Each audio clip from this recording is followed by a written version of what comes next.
Hello, ladies and gentlemen. My name is Kurt, and welcome back to Far Lands or Bust. Woof again, Wolfie. Woof again. Episode 216. Oh, hello. Nice to see you. Excuse me. Gotta make sure the coast is clear. And it appears to be such things as these, so let's secure the hidey hole. Grab Wolfie. East and west. Do I have a boat? I have a boat! And cobblestone I can get rid of. Alright, let's continue westwards towards the far lands. As we do, like I said, episode 216, we are at $12,557 raised for Child's Play charity so far over at farlandsorbust.com. You can keep going there to donate. I do appreciate it. We're helping get toys, books, and games to hospitals and children's hospitals around the world, keeping kids' spirits up for whatever reasons they might be in a hospital long-term or for whatever. It's a great cause to get behind. I do appreciate it. We've been supporting Child's Play charity for, I guess, officially 3 seasons. We started with Season 2 of Far Lands or Bust. Oh, sploomf. Seasons 2, 3, and this right here is Season 4 of Far Lands or Bust. Making our way, slowly but surely.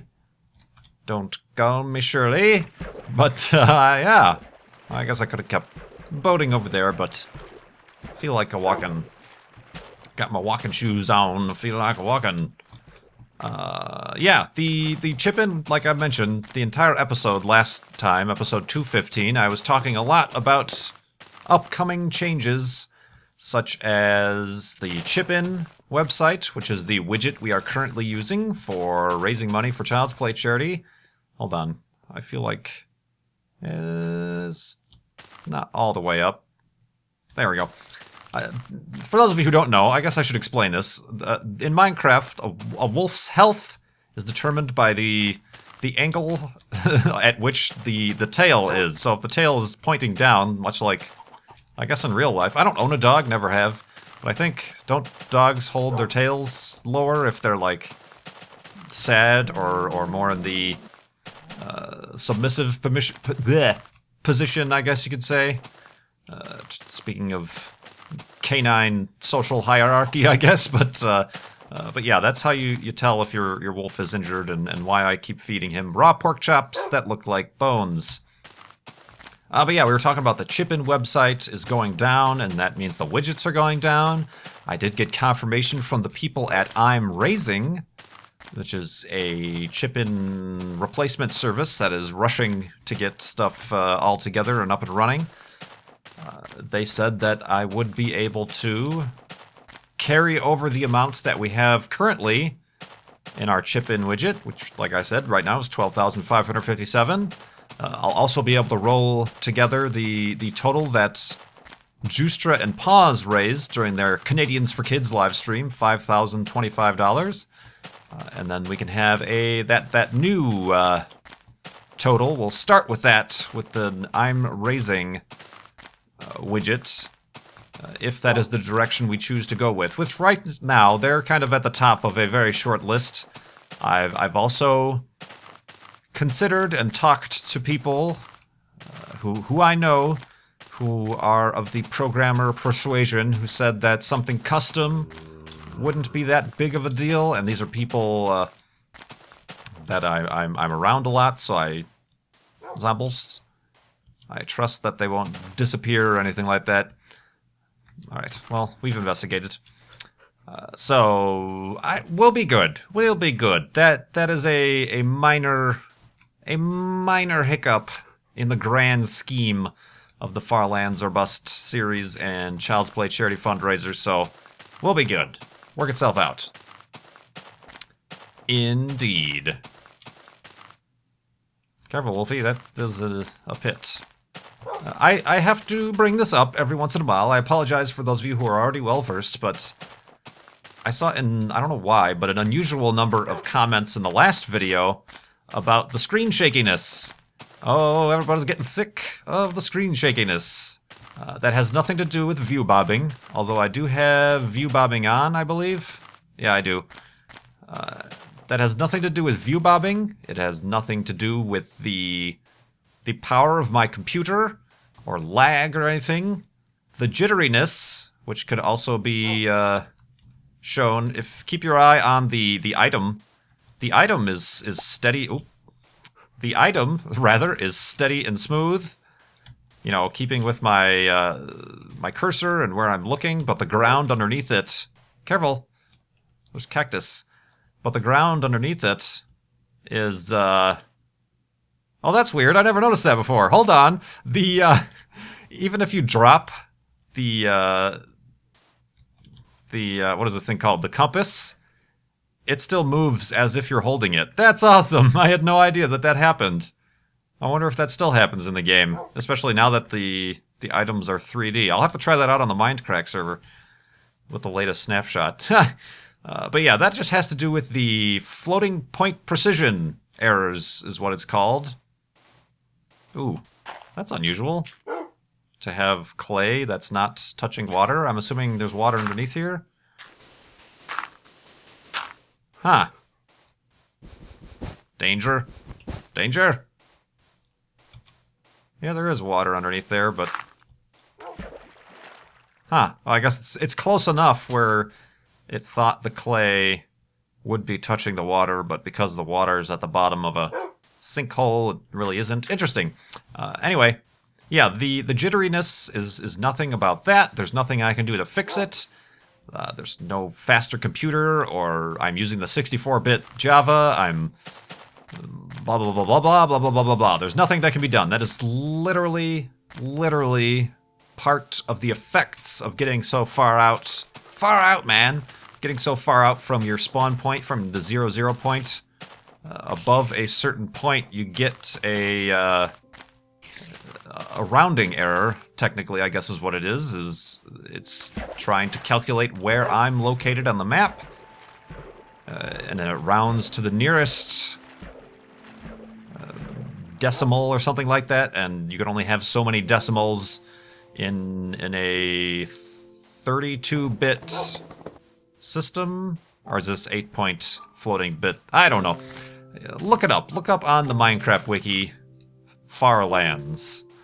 It will explain it all for you. It's very complicated, but I think it's, I don't know, it's a good thing. It's the only official YouTube series in Minecraft that features daily floating point errors. All these other series are just boring and the same. This one's all jittery and caffeinated almost. Ah, there we go. That's my claim to fame. You know what? I'm just going to get rid of this bread, open up an inventory space, and get that half a heart back from whatever stupid fall damage I took in the last episode. So yeah, that's what that is. I'm sorry if it's annoying, but it's not my fault. I actually kind of like it because it is something unique, to be honest.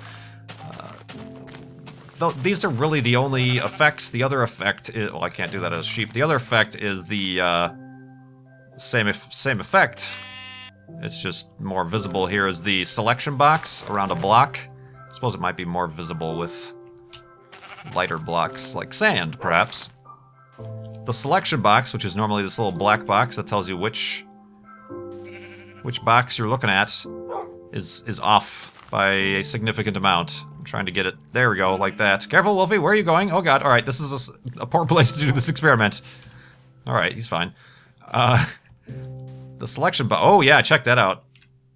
See, the game is trying to calculate where I'm located, and it calculates the location of the selection box relative to where I'm located, even though the world itself, this block is actually, you know, 5 or 6 pixels to the left. So that's a cool illustration right there. And that we actually noticed in the first Far Lands or Bust live stream after we raised $8,200 and had the first, it wasn't known, I didn't come up with this name at the time, but the first 12-hour, 20-minute flob-athon, we noticed that. So it was really cool to notice that live. It was a very interesting moment. We're like, whoa, yeah, cool, check that out. But it's been happening and increasing exponentially, well, not exponentially, very slightly every single episode it's been increasing. And then we were at 292,202 away from spawn, and now we're at least 699,492, which was the last time we pressed F3. We're probably over 1 million blocks, I can say that. Spoiler alert, if anybody was like waiting for the next F3 moment, I'm sure we're over 1 million blocks from spawn. I'm sure of it. I'm confident. Some would say overconfident. But yeah, the sun's setting. Let us wait for the jagged darkness to fall across the land, and let's go to sleep.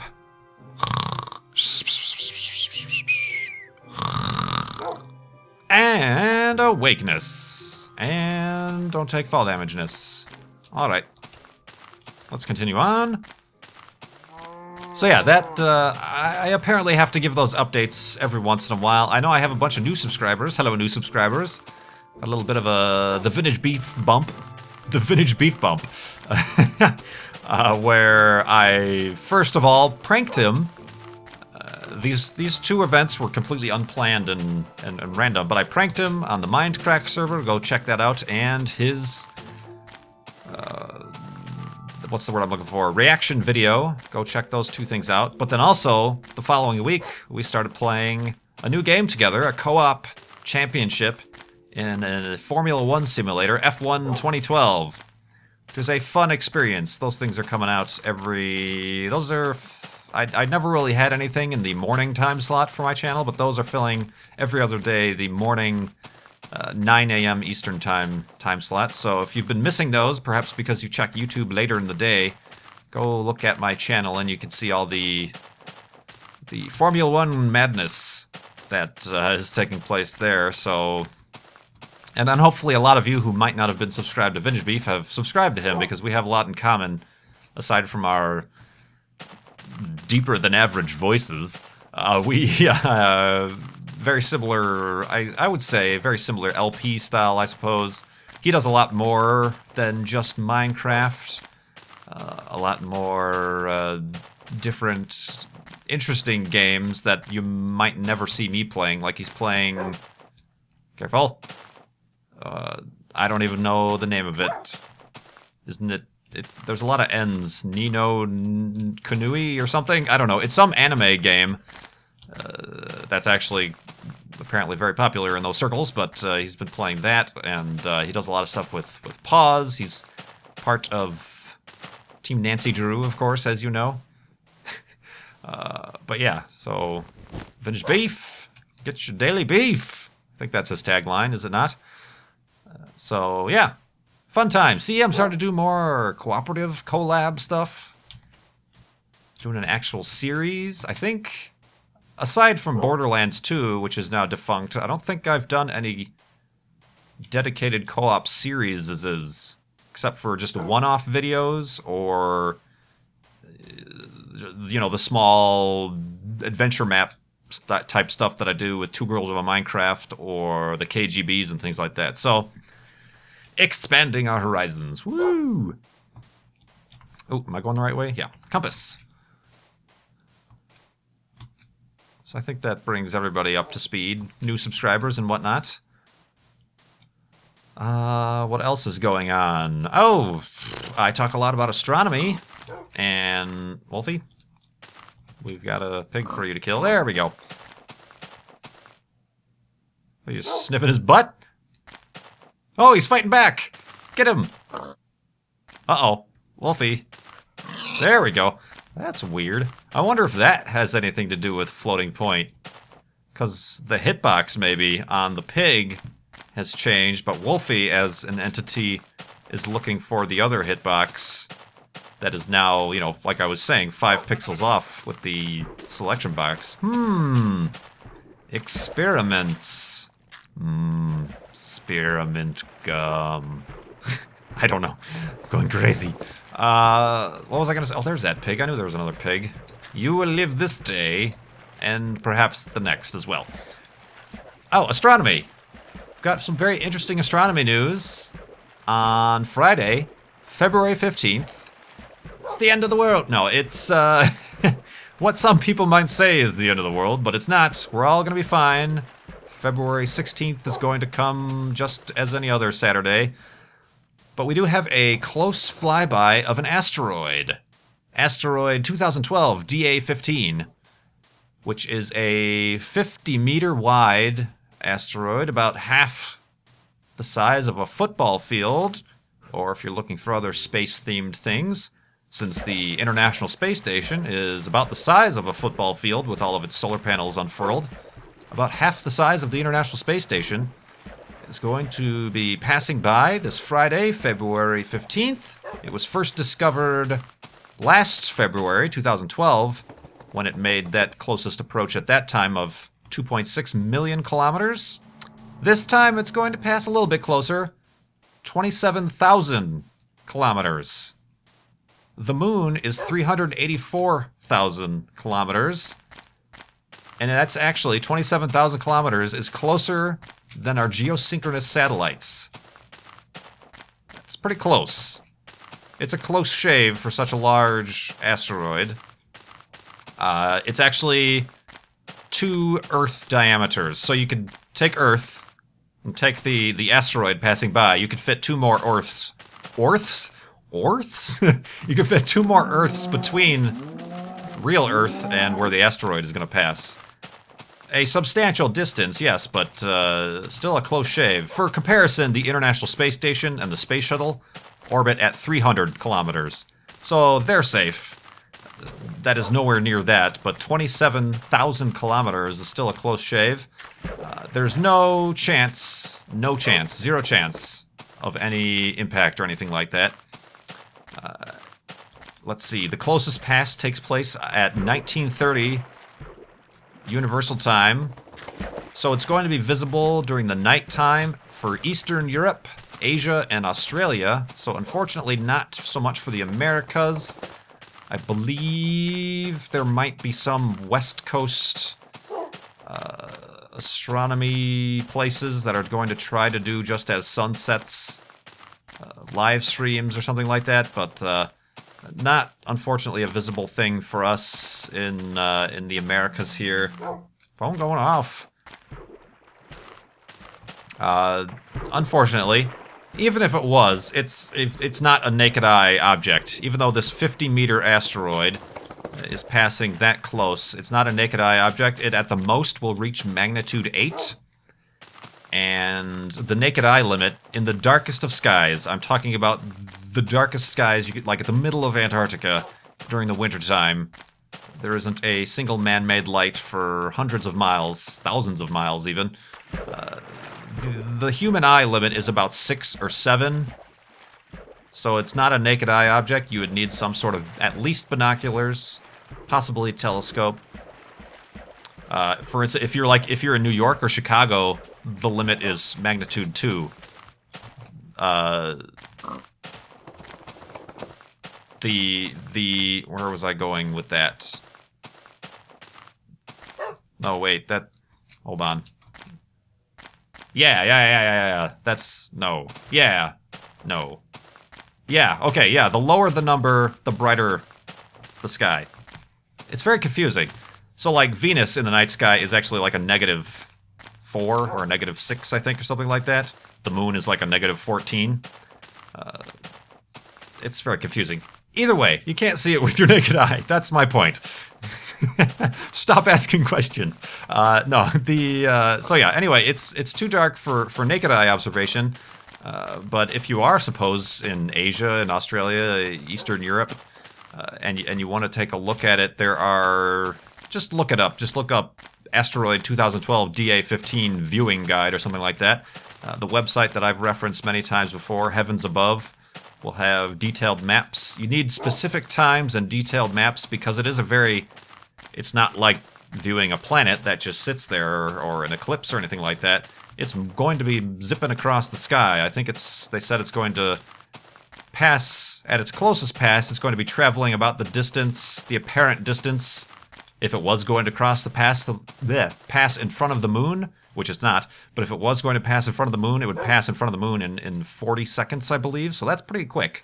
So you have to either have your telescope pointed ahead of time at an area of the sky that you know it's going to pass through and then just sit there and wait for it, or you have to have binoculars so that you can track really quickly without having to be set up quick enough. But yeah, that's happening.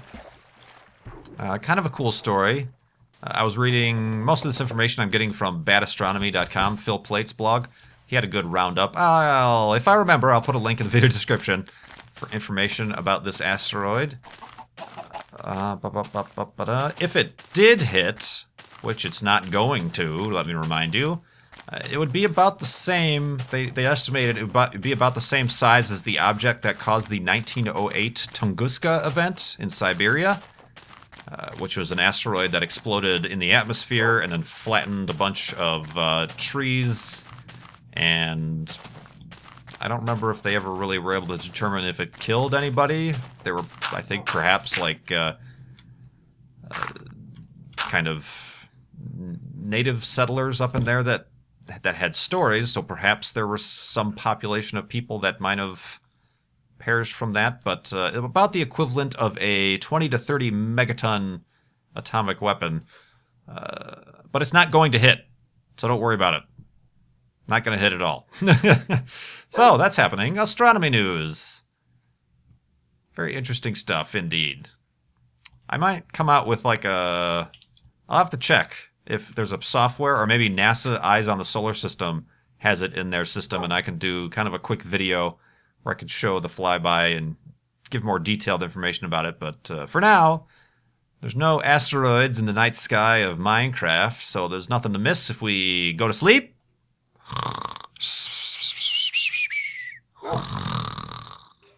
And, oh, I waited too long to go to sleep-ness, because now there's burning skeletons and zombies and stuff-ness out there-ness.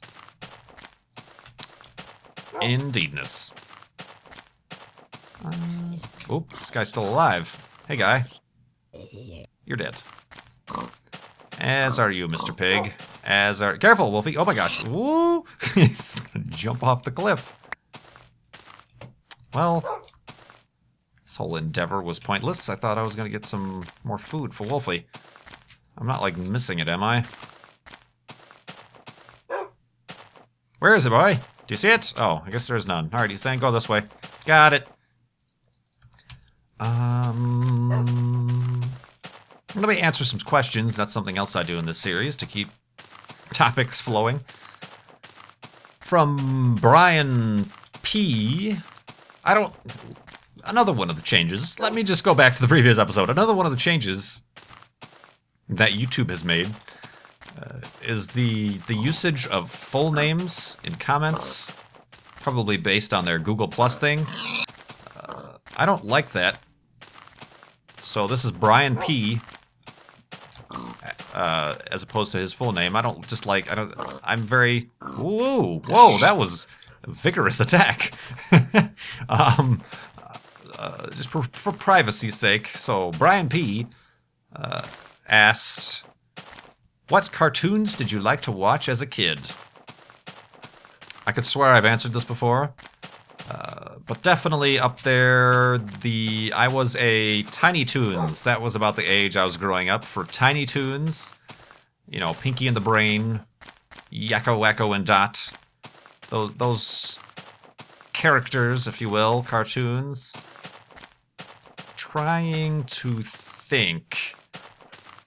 I'm too old for Pokemon, which... I know a lot of you aren't, and I get some strange gasps from certain people of slightly different generations than I, who also either do YouTube or follow this channel. I'm too old for that. I missed that by about a generation. Why can I not think of cartoons that I liked to watch as a kid? Yeah, the Tiny Toons, Animaniacs,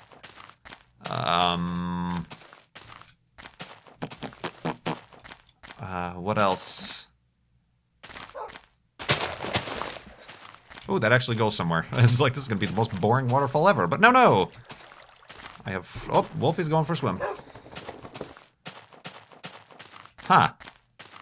I swear I watched more cartoons as a kid, but I'm coming up blank. I probably started watching more cartoons as an adult. In college, that was about when they started with Adult Swim and, you know, Space Ghost, Ghost, and Harvey Birdman, Attorney at Law, and those things were very funny. I can't think. Ooh, I think. Careful, Wolfie. I said careful, Wolfie. Jeez. Nah, I think this might just be... Whoa, don't stand on the sand while you're doing that. Nah, I don't think... Hold on. It requires more investigation. Oh, it is! Ha ha! Oh, okay, Wolfie's not on the sand. Huh. This one seems like it's going to be a pain in the butt to excavate, especially since the zombies are still alive.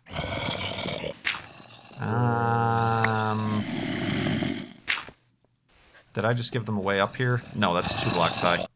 Oh, dang. What if I...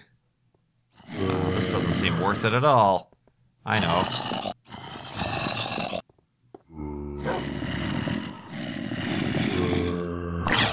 Have some of that!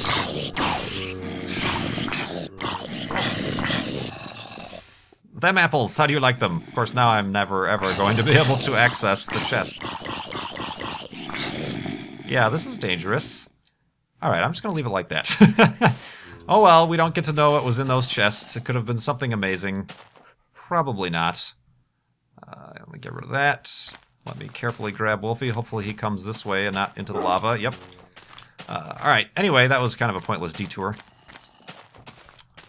Oh gosh, they're down here too. Yeah, I can't think. What? I swear. Well, if you can find the other episode of Far Lands or Bust where I talk about what my favorite cartoons were, maybe that will be better for you, because I'm drawing a blank. Yeah, sorry.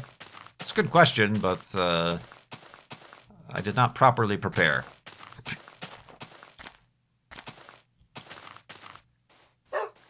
Woof! Here's an interesting question. Got in the last video from Black Flame 208. Kurt, do you enjoy watching your own videos?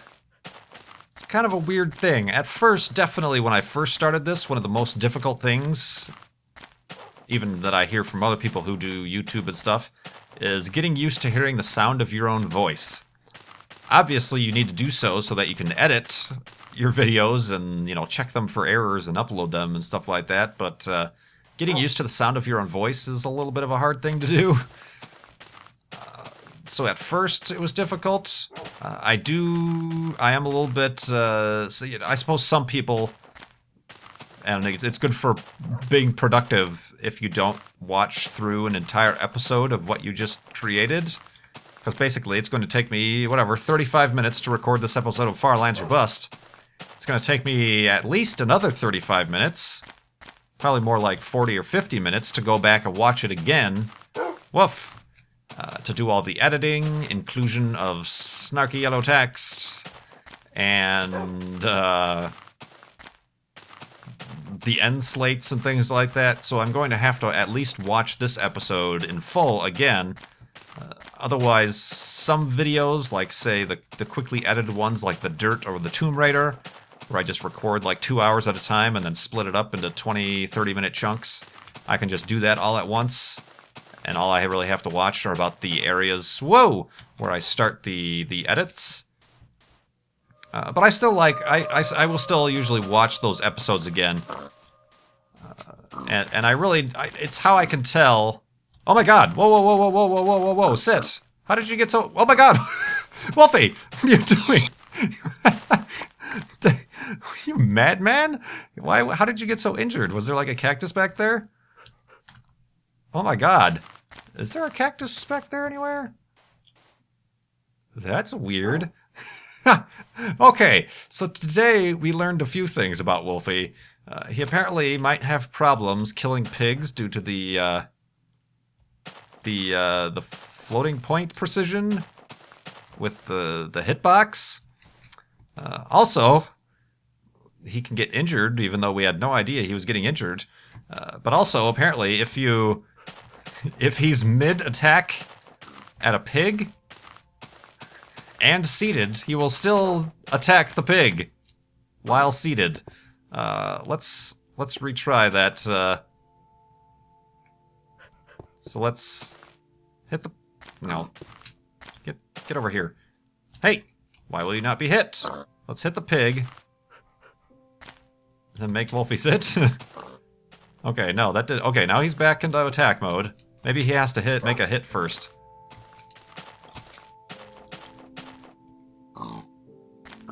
Oh, yeah! That's hilarious. That is the funniest thing ever. You are ambidextrous, sir. You can jump whilst seated. Oh, that's funny. But yeah, what I was getting at was if I watch, I can tell if it's going to be a good episode, or at least I am satisfied with an episode or a video if I can make myself laugh, which I laugh at myself a lot. That's one of the things, I suppose it's one of the qualities that people always ask, oh, what do I gotta do to be a good YouTuber or something like that? You have to have a good sense of humor towards yourself. Otherwise, you'd be way too serious and you'd take yourself way too seriously, and any random bad YouTube comment that you got, which is a good majority of them, you would take to heart, and that would just basically either turn you into a raving lunatic or would just destroy your motivation. But you have to have a pretty good what's the word I'm looking for? Self-deprecating humor. So I'm able to laugh at myself quite readily, but if I make like a joke or something happens and I'm able to say something... What's going on there? Strange structures in the sand. So yeah, if I can make myself laugh while watching one of my own videos, then that's how I know it's probably at least going to make a few other people laugh. And... Ooh, wait. What's going on? Oh, sorry, Wolfie! Oh, God. Well, this place is not safe at all for a hidey hole, now is it? Okay, I know. I can move out of the way, sir. Thank you, sir. I can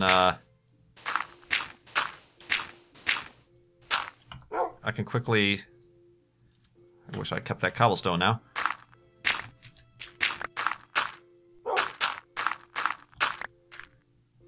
Woo! Alright. Now I should have a roof even if it collapses. Right? Yeah! I am so smart. SMRT. Ooh. Maybe not. Speaking of self-deprecating. Yeah, that worked. Alright, so yeah. That's one of the reasons why I would watch one of my own episodes, is just to make sure it's up to quality, up to what I believe to be my own standards. And really, you have to assume that if I have these standards and I find this sort of thing funny, there must be at least one or two other people who have the same sense of humor, who will appreciate, who will click like, the little button down below, the little like button, that always helps. The neighbors don't like my videos, although they do like making frequent cameos by opening and closing their garages at all hours of the day and night. Magical neighbors that we have down below. Woof, Wolfie agrees, but yeah. Alright, a little bit of an unusual, unorthodox cathedral ceiling hidey hole here, just because of the sand situation we were in. But yeah, thanks so much for watching this episode of Far Lands or Bust. You can click on the donate button. It's now a donate button. It's no longer a chip-in button. I'm preparing for the future. It's a donate button on the end slate, on the end credits, I guess you could call them, of this video, to go to farlandsorbust.com to contribute to Child's Play charity. I appreciate everybody who continues doing so, and for dealing with whatever minor hiccups or changes might come of losing the chip-in widget and transferring to another service. But I do appreciate the continued support and the continued support of my channel and farlandsorbust.com. My name is Kurt. Thanks so much for watching. I will see you next time.